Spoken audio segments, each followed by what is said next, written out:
안녕하세요. 한 주 잘 보내셨습니까? 이번 주에는 도시개발법과 관련되어 293페이지의 환지 방식, 환지 계획에 관한 내용을 함께 보도록 하겠습니다. 지난주까지 우리가 도시개발 사업과 관련되어 1단계, 2단계를 함께 정리한 적이 있습니다. 도시개발 사업하는 장소를 도시개발구역이라 하고, 이 개발구역을 지정하려면 동시에 개발계획을 수립하여야 합니다. 여기 개발계획은 도시개발구역 지정과 동시에 하는 것으로서 도시개발구역을 대상으로 지정권자가 개발계획을 수립하게 됩니다. 그 시기는 원칙적으로 동시에 하지만 예외적으로 비도시 지역으로 토지의 가격이 급등하는 것, 그리고 공모전을 실시하는 경우에는 구역 지정 후 개발 계획을 수립할 수 있습니다. 도시개발 구역 지정 후 개발 계획 수립하는 예외에 관한 사항들을 꼭 한번 정리하시는 게 필요하고, 이런 방식으로 개발 계획 수립하게 되면 그 내용에는 17개의 다양한 내용이 담기게 됩니다. 시행 방식 등은 개발 계획 내용이지만 지구 단위 계획에 관한 사항은 실시 계획 내용으로 개발 계획 내용이 될 수 없었습니다. 그리고 박수 제일 잘 치는 사람은 임순이죠. 그래서 박수, 임순 네 가지에 대해서는 구역 지정 후 개발 계획에 포함될 수 있다. 그리고 사업 시행 방식이 환지 방식의 경우는 토지 소유자 동의 받아야 되는데, 시행자가 국가, 지방, 자치단체의 경우는 동의 받을 필요 없었습니다. 그걸 잡아내는 것이 개발 계획의 내용이 되었습니다. 그리고 도시개발구역 지정 대상은 원칙적으로 일정한 면적과 개발 사업이 가능한 곳에 도시개발구역을 지정할 수 있습니다.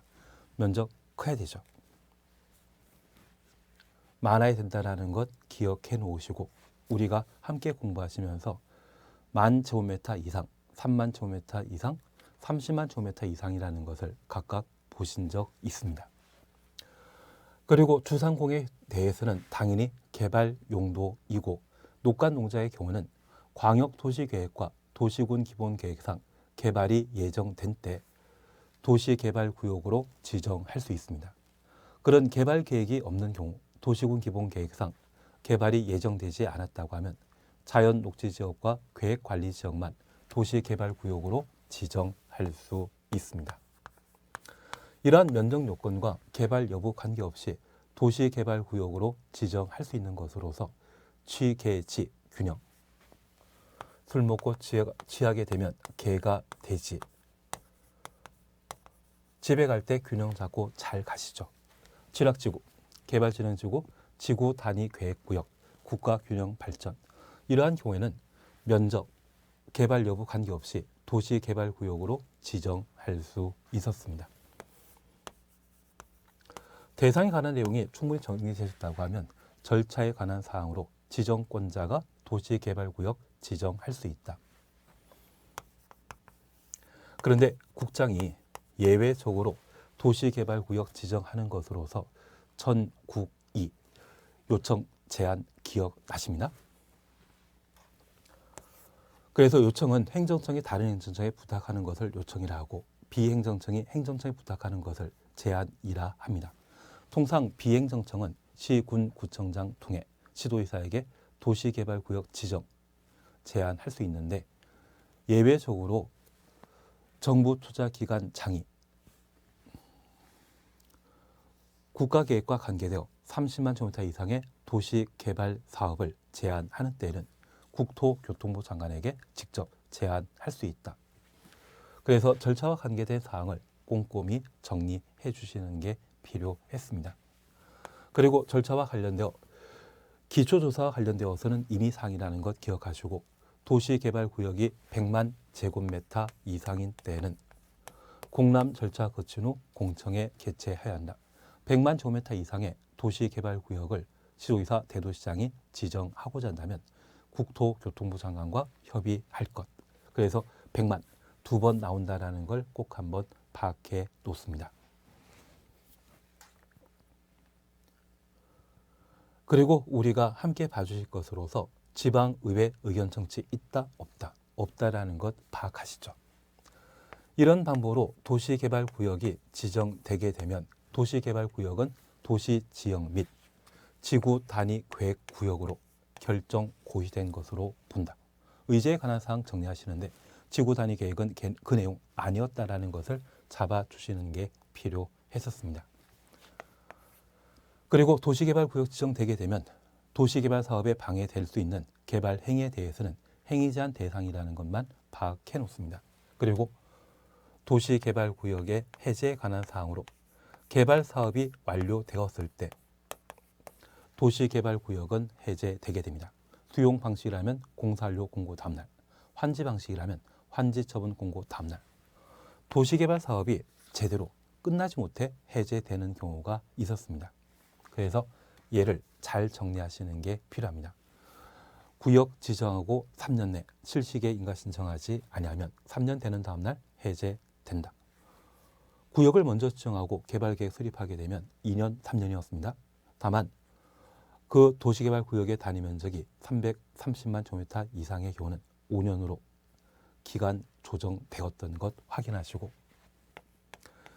미완성 상태에서 도시개발구역이 해제되게 되면 종전 용도로 돌아가야 되죠.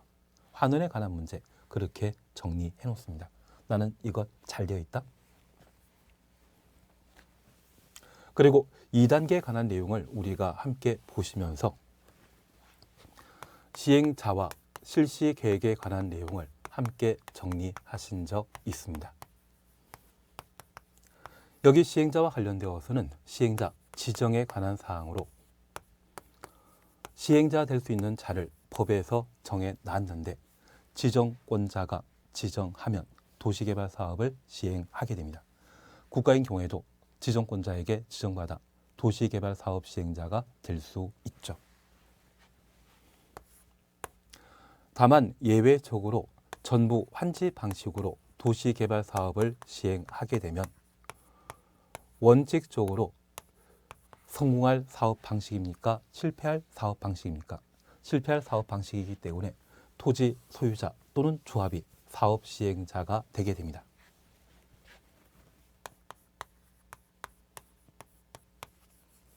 다만 예외적으로 지병동에 해당되게 되면 실시계획, 개발계획 수립고시일부터 1년 내 사업시행자 지정하지 아니한 경우 지정이죠. 공공시설 사업과 병행하는 경우이죠. 국공유를 제외한 면적 2분의 1, 총수 2분의 1 이상이 지방자치단체 등의 시행에 동의한 경우 그게 지병동이었습니다. 이런 경우에는 지방자치단체 등을 사업시행자로 지정할 수 있다. 이렇게 지정된 시행자를 변경하는 경우가 있습니다. 여기 변경과 관련되어서는 일실, 이착이란 말을 기억해 주시는 게 필요했고 대행, 위탁, 신탁, 특히 신탁은 지정권자 승인 받아야 된다. 대행은 공공이 주택건설사업과 관련되어 설계, 분양을 주택건설사업자에게 맡기는 것을 대행이라 합니다. 공공이 대행하는 것이죠. 그리고 위탁은 시행자가 철도 사업 등을 공공에게 맡기는 것을 위탁이라 표현하고 민간이 신탁업자에게 맡기는 것을 신탁이라 표현하는데 그 신탁만큼은 지정권자의 승인 받아야 된다. 그리고 이런 시행자 중에 조합에 관한 사항을 우리가 함께 보시면서 조합은 행운이 필요하다 해서 7명이라는 말 기억나시고 도시개발구역 안에 토지 소유자가 조합 만들 수 있습니다. 구역 지정 전이다, 후다. 구역 지정 이후입니다.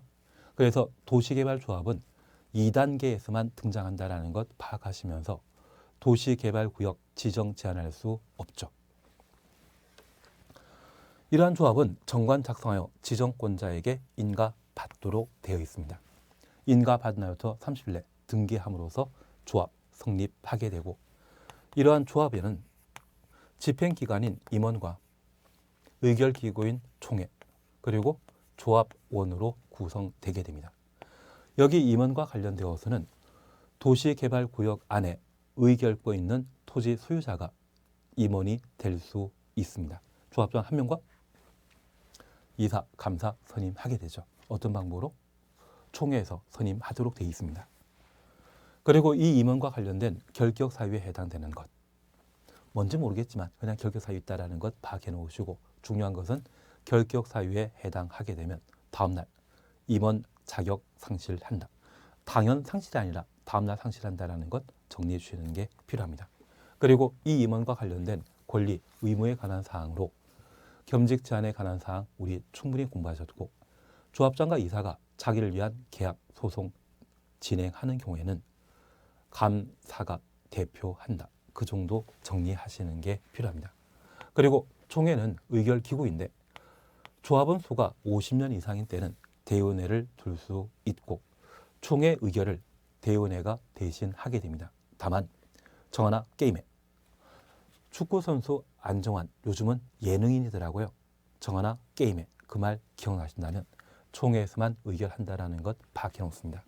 그리고 조합원 자격과 관계된 사항은 도시개발구역 안에 토지 소유자일 것, 결격 사유 따로 없었다라는 것 파악해 놓습니다. 그리고 이 조합원의 권리 의무와 관계되어 부유한 면적과 관계없는 평등한 의결권 가진다라는 것 확인해 놓으시고, 두 번째 우리 기억하시는 게 경비 부담한다. 그러한 내용들을 파악해 주시는 게 필요했습니다.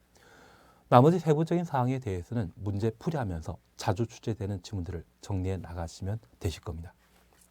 그래서 시행자와 관계된 사항은 워낙 자주 시험에 출제되기 때문에 이러한 체계에 따라 정리해 주시는 게 필요하십니다. 그리고 실시계획과 관계된 사항은 지구단위 계획은 실시계획 내용이죠. 그래서 지구단위 계획은 개발계획 내용 아닙니다. 실시계획 내용이라는 것 기억하시고 지정권자에게 인가받아야 했었습니다. 그리고 바로 3단계로 수용에 관한 사항을 함께 보셨는데, 여기 수용과 관련되어 대상, 수용 방식의 도시개발구역을 시행자가 토지를 강제 수용하게 됩니다.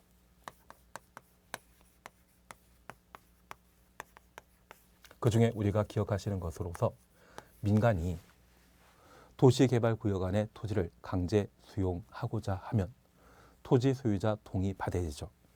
면적 3분의 2 이상 소유하고 총수 2분의 1 이상의 동의 받아야 된다. 그걸 정리해 주시는 게 필요합니다. 그리고 수용 방식과 관련되어 사전 현금 보상하는 것이 원칙인데 토지 상환 채권을 발행하는 경우가 있었습니다. 토지 소유자가 원한다면 매수 대금, 보상 대금 일부를 토지 상환 채권 발행할 수 있는데, 그 채권은 조성 예정인 토지 건축물의 2분의 1까지만 발행할 수 있고, 토지 소유자 원하는데 가능하다라는 것 기억하시면서 민간의 경우는 금융기관의 지급 보증 받아야 되죠. 발행 방식은 기명증권이고 권리주장, 대항력 행사하기 위해서는 성명, 주소 기재돼야 된다.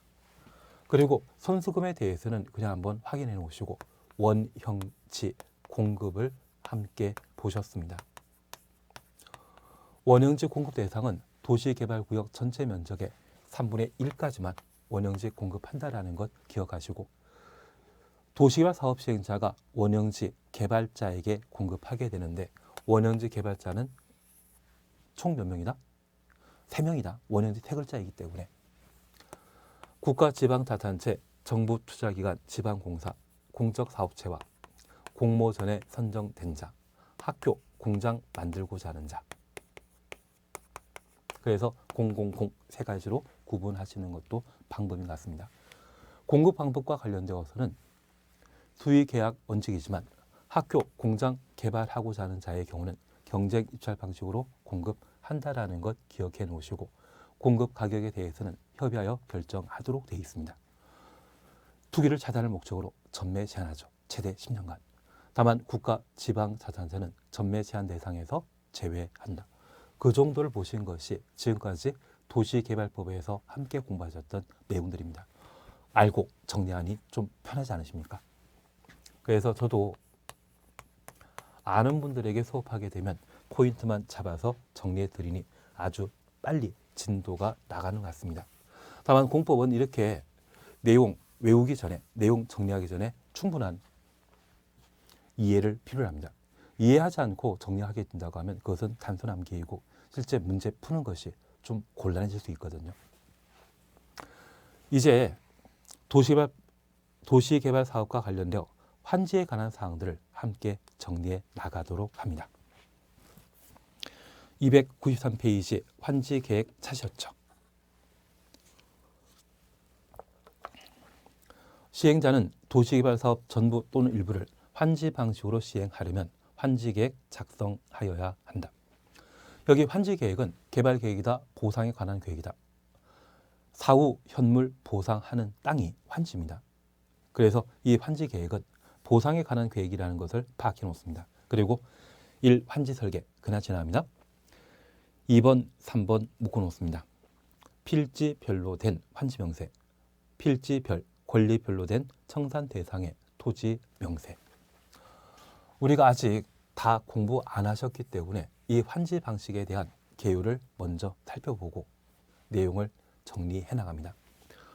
도시화 사업 시행 방식이 만약 전부 환지 방식이라면 사업 시행자는 도시개발구역 안의 토지 소유자에게 도시개발 사업이 완료된 이후 사후 현물 보상하게 되는데 그 종전 토지를 대신하는 땅이 바로 환지가 되게 됩니다. 그래서 종전 토지를 대신해서 소유자에게 사후 현물 보상하는 땅을 환지라 하면 저 환지를 도시개발구역 안에 어디에 그리고 몇 평을 줄 것인지 미리 계획할 필요가 있거든요. 그것을 환지 설계라 하고 저 환지 계획을 시행자 작성하고 시군 구청장에게 인가받으면 도시개발 사업에 착수할 수 있습니다. 그리고 개발 사업이 모두 완료되게 되면 공람에 관한 절차를 거치고 공사 완료 절차를 거친 이후 환지 처분하게 됩니다. 저 환지 처분하면 환지 처분을 공고하게 되고 환지 처분 공고 다음날 종전 토지 소유자에게 환지에 대한 소유권을 제공하게 됩니다. 환지 방식 모두 끝나게 되면 이 절차는 시군 좀 먹힐 겁니다. 그래서 환지 처분 공고하는 날까지 도시개발구역 안의 토지 소유자는 종전 토지의 소유자였는데 환지 처분 공고 다음날 환지에 대한 소유권을 가지게 됩니다. 그게 환지 방식의 보상 형태가 되게 됩니다. 만약 종전 토지에 소유권 외 임차권 등의 권리가 존재한다면 환지 처분 공고 다음날 환지에 소유권과 함께 임차권도 지상권도 모두 권리가 이전되게 되는데 환지 받지 않고 돈을 받는 것을 청산금을 받았다 하고 이 청산 대상의 경우는 환지를 받지 않고 돈을 받게 됩니다. 그런데 이 도시개발 사업과 관련되어 소유권과 소유권 외 권리 관계가 존재한다면 사용 수익권이 중요하다? 처분권이 중요하다. 사용 수익권이 중요합니다. 그래서 소유권자 외 지상권자 등에 대한 권리도 보상해야 되거든요. 그래서 우리 이번에 필지별로 된 환지 명세, 환지 받는 땅을 말하고 이때는 토지 소유자가 환지의 소유권을 취득하게 되면 종전 토지에 존재했던 임차권, 지상권이 모두 환지로 이전되기 때문에 소유권 외 권리 관계에 대해서는 조사할 필요 없습니다. 반면에 필지별, 권리별로 된 청산 대상의 토지 명세, 청산 대상의 경우는 소유자에게만 보상할 것이 아니라 임차권자나 지상권자에게도 보상해야 되거든요. 그래서 청산 대상의 토지 명세에 있어서는 필지 관계, 소유 관계만 따지는 것이 아니라 무엇도 권리 관계도 따지게 됩니다. 우리 공시법 공부하시면서 한 필지, 면적과 관계없이 일단의 토지에 소유권이 적용되는 땅을 한 필지랍니다. 그래서 이 필지란 말은 소유권에 관한 사항 의미하는 것이고 권리별이란 말은 바로 지상권이나 임차권 등을 말하는데 그런 지상권자 등에 대한 보상을 위해 청산 대상의 토지 명세에 있어서는 권리 관계도 파악하도록 되어 있습니다. 취지 이해되시겠습니까? 그리고 4번 채비지, 보류지 명세입니다. 환지 방식으로 도시개발 사업하게 되면 도시개발구역 안에 종전 토지 소유자에게 보상하는 환지가 존재하고 환지하지 않고 남겨주는 땅을 보류지라 표현합니다. 그리고 이 보류지 중에 도시개발 경비로 사용하기 위해 매각 가능한 땅을 채비지라 표현하게 되는데, 이 채비지는 도시개발 사업과 관련된 비용을 대체하기 위한 매각 가능한 토지를 채비지라 표현하게 됩니다. 그래서 환지 말고 남는 땅을 뭐라 한다? 보류지라고, 보류지 중에 처분 가능한 공사 비용을 대체하기 위한 처분 가능한 땅을 채비지라는데, 그 채비지를 어디로 할 것인지 환지 계획에 반영하도록 되어 있습니다. 그래서 우리 꼭 한번 봐주실 것이 2번, 3번 묶어 놓으시면서 환지 명세란 말 보게 되면 앞에는 필지별만, 권리는 환지로 당연히 이전되기 때문에 권리 관계에 대해서는 조사할 필요 없습니다. 반면 청산 대상의 토지 명세 앞에는 필지별, 권리별이란 말이 존재해야만 옳은 지문된다. 그 정도만 파악해 놓습니다. 양가로 2번, 동그라미 1번입니다. 행정청 아닌 시행자가 환지계획 작성한 경우에는 시군구청장에 인가받아야 된다. 시군구청장에 인가 가로 해놓습니다. 도시개발법의 관할 관청은 지정권자입니다. 환지계획 인가만 시군구청장이 관할 관청입니다. 그래서 환지계획을 지정권자에게 인가받아야 된다. 이 말 나오면 바로 틀린 것으로. 하단부에는 경미한 사항 변경에 관한 사항이 있는데 이러한 것들은 지역적인 부분에 해당되는 것으로 그냥 지나갑니다. 294페이지에는 환지계획 작성 기준에 관한 내용을 각각 다루고 있습니다. 이쪽은 우리가 천천히 정리해도 되는데 기본적인 사항만 함께 살펴보십니다. 양가 1번 적응 환지라는 말 찾으셨죠? 환지계획은 종전 토지와 환지의 위치 등을 고려하여 합리적으로 정하여야 한다. 이것을 적응 환지라 표현합니다. 그리고 양가로 2번입니다. 시행자는 토지 면적의 규모를 조정할 필요가 있으면 면적 작은 토지는 과소 토지가 되지 아니하도록 면적 늘려 환지를 정하거나 면적 늘려 환지 정한다. 이것을 증환지라 표현합니다. 환지 대상에서 제외할 수 있고 환지 안 해주겠다는 이야기입니다. 현금 청산하겠다는 이야기입니다. 면적이 넓은 토지는 그 면적 줄여 환지를 정할 수 있다. 이것을 감환지라 표현하게 됩니다. 그래서 이 환지와 관련되어 환지 계획 시행자 작성하여 시군구청장에게 인가받아야 된다. 그리고 이 환지 계획을 작성하는 기준으로서 적응 환지와 증환지, 감환지,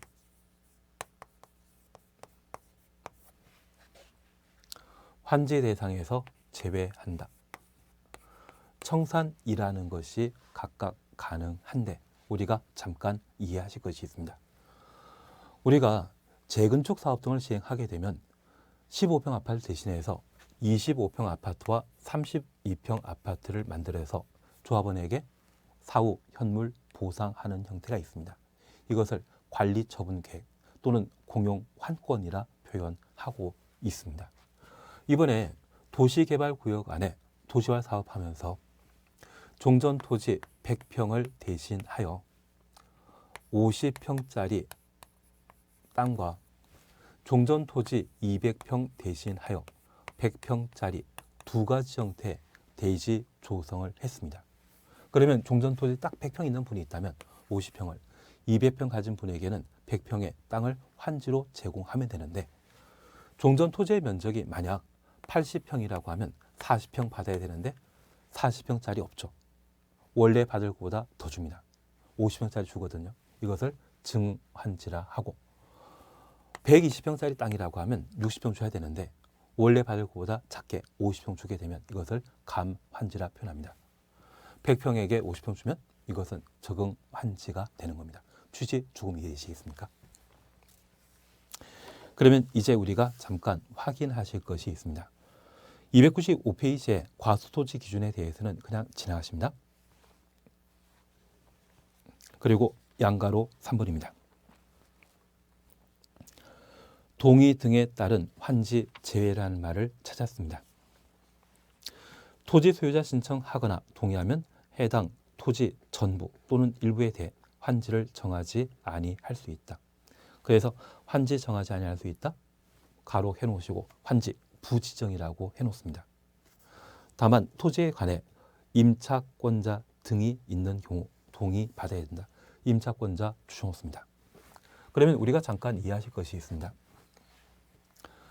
시행자가 환지 방식으로 사업 시행하게 되었을 때 적응환지, 증환지, 감환지, 환지 방식은 종전 토지를 대신해서 환지 주는 것을 말합니다. 이런 적응환지나 증환지, 감환지의 경우는 토지 소유자의 동의받을 필요 없습니다. 그런데 환지 부지정, 환지 부지정은 두 가지 방식이 있습니다. 하나는 과소 토지에 해당되어 너무 작은 토지에 해당되어 환지 못 주는 경우가 있거든요. 그래서 이 환지 바꾸자 할 때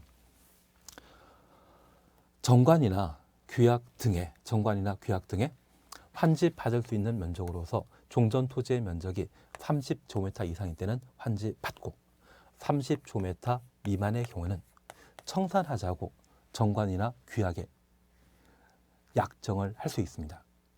그러면 저 30제곱미터 미만의 종전 토지 소유자는 환지 못 받을 수 있는데 이것은 시행자가 잘못했습니까? 토지 소유자 잘못했습니까? 토지 소유자 잘못했기 때문에 환지를 못 받게 됩니다. 만약 이런 방식으로 환지를 못 받는다고 하면 토지 소유자 동의 없이 시행자 임의로 환지 부지정할 수 있습니다. 그런데 토지 소유자가 환지 받을 수 있는데 불구하고 환지 안 받겠다고 동의하거나 신청하게 되면 환지 부지정할 수 있습니다. 다만 해당 토지에 임차권자 등이 존재한다면 임차권자의 동의 받아야 되는데 우리 재산권 행사와 관련되어 민법 공부하셨을 때 사용수익, 처분권 공부하셨죠. 처분권이 중요했습니까? 사용, 수익권이 중요한 것입니까? 사용, 수익권이 중요하기 때문에 임차권자가 존재하는 땅에 소유자가 환지 부지정 받겠다고 하면 임차권자의 동의 받은 때만 환지 부지정이 가능하다는 이야기입니다. 취지 이해되시겠습니까? 나머지에 대해서는 잘 모릅니다. 그냥 지나가십니다. 4번 공공설용지 그냥 지나가십니다. 얘는 나중에 천천히 해나가십니다. 그리고 5번 보류지 채비지입니다. 동그라미 1번입니다. 시행자는 도시개발 사업에 필요한 경비에 충당하거나 규약 등의 목적을 위해 일정한 토지를 환지로 정하지 아니하고 보류지로 정할 수 있고 환지하고 남는 땅이 있다면 다 보류지입니다. 그중 일부를 채비지로 정하여 도시개발 사업에 필요한 경비에 충당할 수 있다. 그래서 채비지는 보류지 중에 일부라는 것만 밝혀 놓습니다. 그리고 6번 환지계획 기준에 대해서는 전문적인 파트에 해당되는 사항으로 지금은 지나가십니다. 대신 나중에 우리가 함께 봐주시게 되면 3번에 동그라미 2번에 환지 방식과 환지 설계 기준 묶어놓습니다. 2번 환지 방식에 있어서는 평면 환지와 입체 환지 두 가지 있습니다. 여기 입체 환지는 땅만 환지하는 것이 아니라 건축물 건축해서 환지해 주는 것을 입체 환지라 표현하게 됩니다. 그리고 3번에 평가식이란 말과 면적식이란 말을 줄 쳐놓습니다. 그래서 단순히 면적에 따라 또는 위치에 따라 환지해 주게 되면 그것을 면적시라 하고 토지의 가치를 평가해서 환지하게 되면 그것을 평가식이란 말로 달리 표현하게 됩니다. 그래서 이쪽은 나중에 문제 나오면 천천히 해나가시는 쪽으로 하십니다. 그리고 이후에 전문적인 부분 그냥 지나갑니다. 300페이지 보시게 되면 입체 환지란 말을 찾았습니다. 동그라미 1번입니다. 시행자는 도시개발 사업을 원활히 시행하기 위해 필요한 경우 토지 또는 건축물 소유자의 신청받아 소유자 신청 출처 놓습니다. 건축물 일부와 건축물 있는 토지 공유 지분을 부여할 수 있다. 그래서 아파트를 주는 형태가 되는데 우리가 아파트 보게 되면 건물에 대한 구분 소유권과 대지에 대한 지분 형태로 구성되어 있죠. 그런 아파트 주는 것을 입체 환지라 표현하고 이러한 입체 환지 시에는 토지 소유자 동의 받아야 됩니까? 신청만 있으면 됩니까? 신청만 있으면 되죠. 그래서 우리 적응환지, 정환지, 감환지 정관의 정환은 과소 토지이기 때문에 환지 부정하는 경우는 토지 소유자 동의 받을 필요 없습니다. 그냥 하는 겁니다. 시행자 마음대로. 반면 토지 소유자가 원한다고 하면 토지 소유자 동의 신청에 따라 환지 부지정 가능하고 해당 토지에 임차권자 존재한다면 임차권자의 동의 받아야 된다. 그리고 입체 환지입니다. 입체 환지의 경우는 시행자 마음대로 한다. 토지 소유자 신청 있어야 된다. 신청 있어야 되죠. 저렇게만 정리해 놓습니다. 나머지 세부적인 이야기는 잘 모릅니다. 그리고 303페이지에 환지 예정지입니다. 여기 환지 예정지는 최근 5년 사이에 시험에 나오지 않더라고요. 그래서 이 환지 예정지는 과거 기출 문제와 관계된 내용들을 문제 풀어나가면서 정리하시면 됩니다. 지금은 필요 없는 탑니다. 그리고 305페이지에는 환지 방식 사업 시행을 위한 조치에 관한 사항 다루어지는데 잘 안 나오던데요. 그래서 이쪽은 나중에 필요한 것 문제 풀이할 때 잠깐 정리하시도록 하고 그냥 건너뛰십니다. 지금은 하지 말자. 307페이지 준공, 금사 등 찾으셨죠. 1번 준공검사. 도시개발 사업이 수용 방식이건 환지 방식이건 실시계획 인가받은 대로 공사 완료되었다고 하면 준공검사에 관한 절차를 밟도록 되어 있습니다.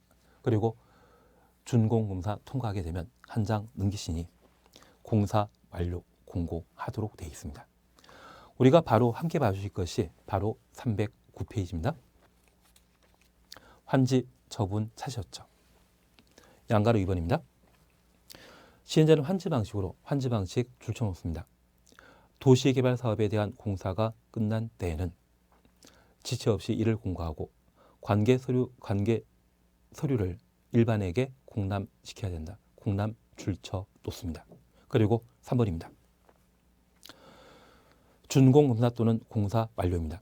시행자는 공람 기간에 의견서 제출 등이 없는 때에 지정권자에게 준공검사 신청하거나 도시개발 사업 공사를 끝내야 한다.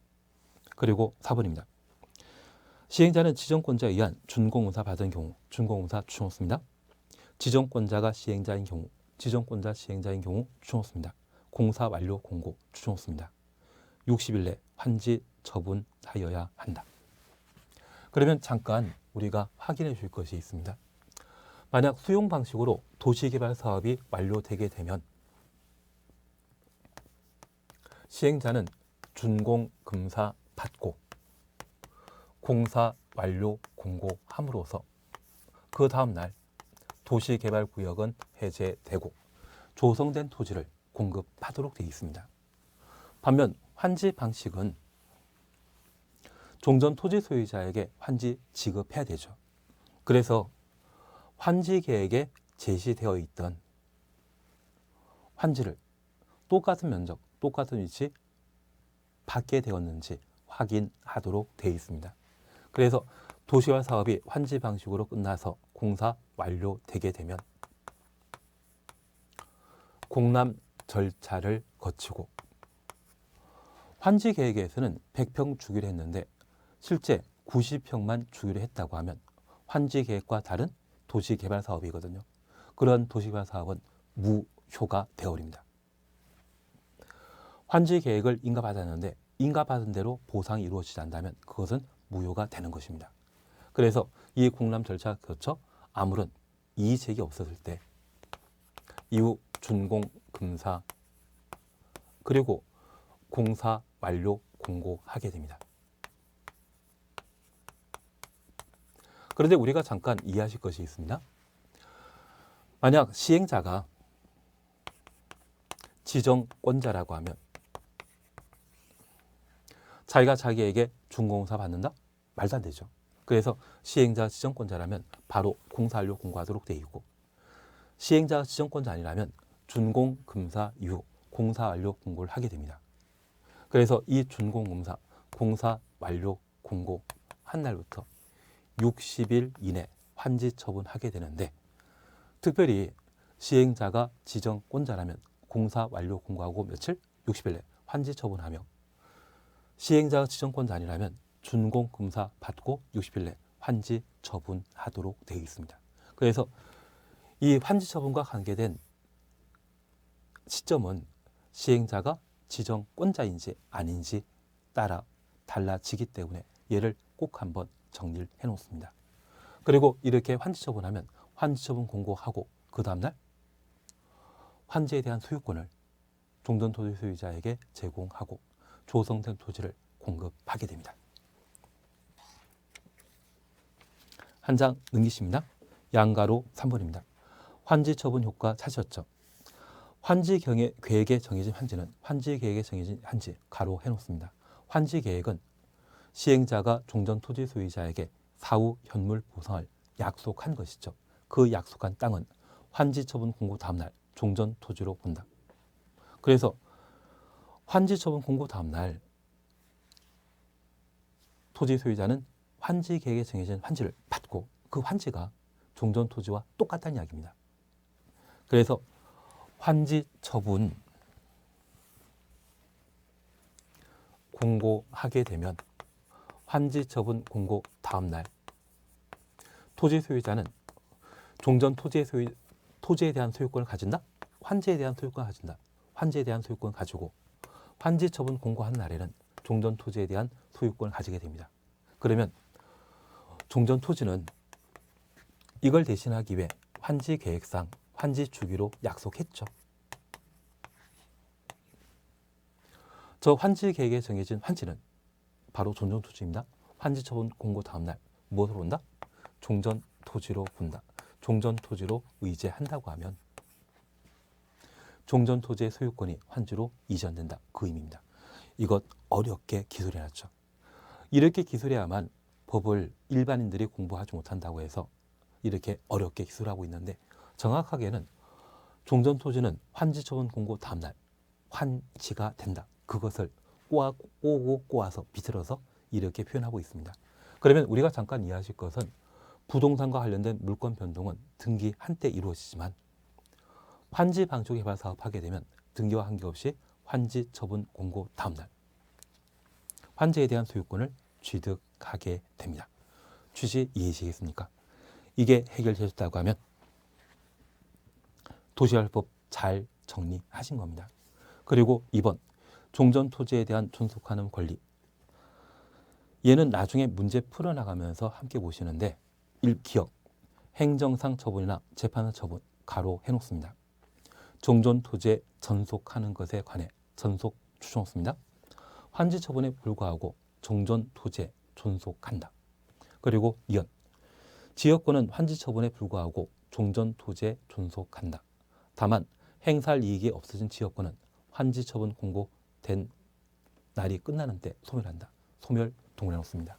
그러면 우리가 잠깐 이해하실 것은 환지 처분 공고한 날, 만약 오늘이라고 하면 24시 그리고 다음 날이라면 0시가 존재합니다. 24시 0시는 같은 날인데 저 24시는 그 날이 끝나는 때를 말하고 0시는 그 날이 시작하는 때를 말하거든요. 그러면 환지 처분 공고하는 날, 종료하는 때에는 권리가 발생하는 것입니까? 소멸하는 것입니까? 소멸. 다음 날은 새로운 권리 발생하죠. 그래서 환지 처분 공고 종료하는 때 이 말 나오게 되면 권리 소멸이란 말이 나와야 되고 다음 날은 권리 발생입니다. 그래서 기억 니언에 대해서는 우리가 천천히 문제 풀이해 나갈 때 보시는데, 특별히 단서에 행사할 이익이 없어진 지역권은 환지 처분 공고한 날이 끝나는 때는 그날 24시를 말합니다. 권리 소멸한다. 다음 날이라면 권리 발생. 끝나는 때란 말 보게 되면 권리 소멸을 의미한다. 그렇게 파악해 놓습니다. 나머지 부분에 대해서는 좀 전문적이고 지엽적인 부분에 해당되는 것으로 지나가시고 한 장 넘기시면 청산금이란 말 있습니다. 여기 청산금도 워낙 뻔한 이야기이기 때문에 나중에 문제 풀어 나가면서 해 나가시는데 우리 양가로 4번만 잠깐 살펴놓습니다. 청산금은 환지 처분 공고된 날 다음 날에 확정된다. 환지 처분 공고된 날 다음 날 가로 해놓습니다. 그리고 9번을 봐놓습니다. 청산금 받을 권리나 징수할 권리는 5년간 행사하지 못하면 시효로 소멸한다. 소멸 시효 청산금은 5년이다. 이 정도만 지금 봐놓습니다. 이 정도면 충분히 해결되지 않을까 싶습니다. 그리고 감가보상금 얘도 문제 풀이해 나가면서 잠시 정리해 나갈 겁니다. 나머지 비용 부담 등에 대해서는 그냥 지나가시는데 우리 환지 방식과 관련되어서는 환지 계획에 관한 사항 정리해 주시는 것, 그리고 물건 변동은 환지 처분 공고 다음날 발생합니다. 환지 처분 공고 다음날 환지에 대한 소유권 발생한다. 그 개념만 좀 잡아 놓으시면 환지 방식과 관련된 문제를 풀어 나가질 수 있을 겁니다. 그리고 319페이지를 잠깐 보십니다. 도시개발채권 찾으셨죠? 지방자치단체장은 도시개발사업 또는 도시군 계획설 사업에 필요한 자금을 조달하기 위해 도시개발채권을 발행할 수 있다. 그래서 도시개발채권 발행하는 자는 누구이다? 지방자치단체장입니다. 도시군 계획설 채권이건 도시개발채권이건 발행하는 자는 행정청, 지방자치단체장이라는 것 파악해 놓습니다. 한 장 넘기십니다. 의무 매입이나 발행 절차에 대해서는 천천히 해나가시면 됩니다. 우리 5번 소멸시효 찾으셨죠?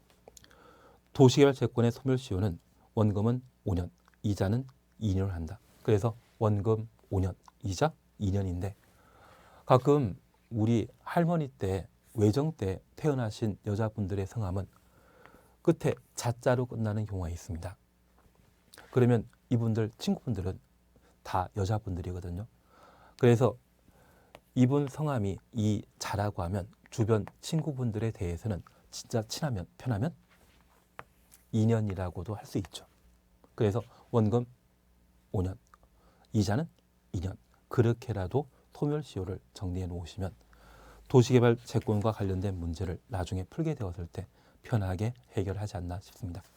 나머지에 대해서는 문제 풀어나가시면서 천천히 정리하면 되고 이번 시간은 여기까지 하시고 다음 시간에는 326페이지의 정비법에 관한 사항들을 함께 정리해 나가도록 하겠습니다. 잠깐 쉬었다 하십니다.